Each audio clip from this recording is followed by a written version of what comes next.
Hey everybody, Tim here for today's review of Doctor Who, story number 251, Listen. So overall, I think it was a good episode. I did enjoy it. It was trying a little too hard, but it did succeed in what it was trying to do.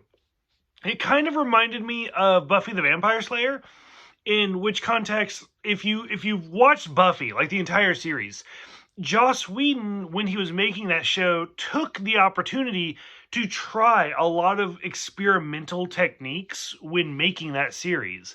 Some of them worked, some of them didn't. So, for example, like the what is it? One Once More with Feeling or something. The musical episode, like that was an experiment.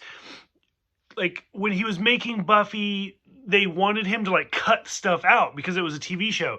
So he experimented with really long shots so that way he couldn't cut it. Stuff like that. Well, there's a very famous episode where somebody had written about Joss Whedon's writing because he's a fantastic writer and he's very funny and stuff like that. And they're like, literally, like all he does is write dialogue. If you took away his dialogue, he can't direct. And he basically said, fuck you, and made an entire episode where nobody talks. Like the entire episode's just silent. And it's a fantastic episode because he can still write even when nobody's talking.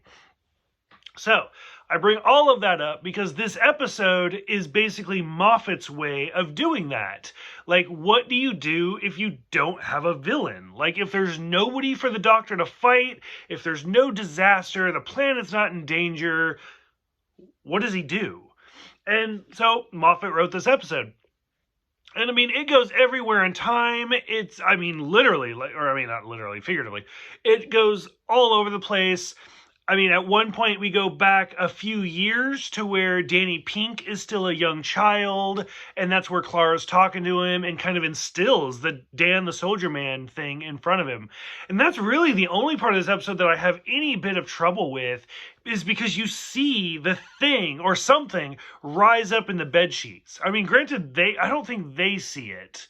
So granted, it might not have actually been there, but so we see Danny as a young boy. We go all the way to the end of the universe to see Danny's like descendants, which I find a little bit odd only because like we've been to the end of the universe before.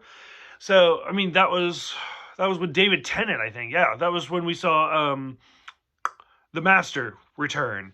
So we've already been to the end of the universe. So we get that. And I mean, realistically speaking, those scenes at the end of the universe where the Doctor's just like, I need to see it, and the thing's like rotating, oh my god, like I was at the edge of my seat. I was like, this is what's happening right now? And you don't get anything. So I mean, I can see why some people might have a problem with it, but at the same time, like I think Moffat really outdid himself to just kind of build that anticipation, but doesn't give you a villain. So I thought it was a really, really good job. And then from there, like I said, we go everywhere. We go all the way to the end of the universe we go way back to when the Doctor is a child. So we're on Gallifrey. Like, this is the youngest we've seen the Doctor. And I was like, that's brilliant. And we kind of realized, like, Clara's the one who's instilled this horror of the unknown to him.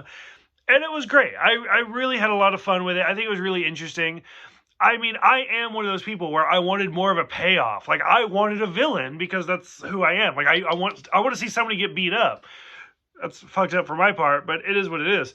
And so to not get it, it's fantastic. It was really, really well done to see what does the Doctor do. And I'm loving Peter Capaldi. I think he's absolutely great and he's thriving in this role. So, curious what other people think about it. Go ahead, let me know so we can talk about it. Thank you guys for watching. Thank you for subscribing. I'll see you guys next time for Time Heist.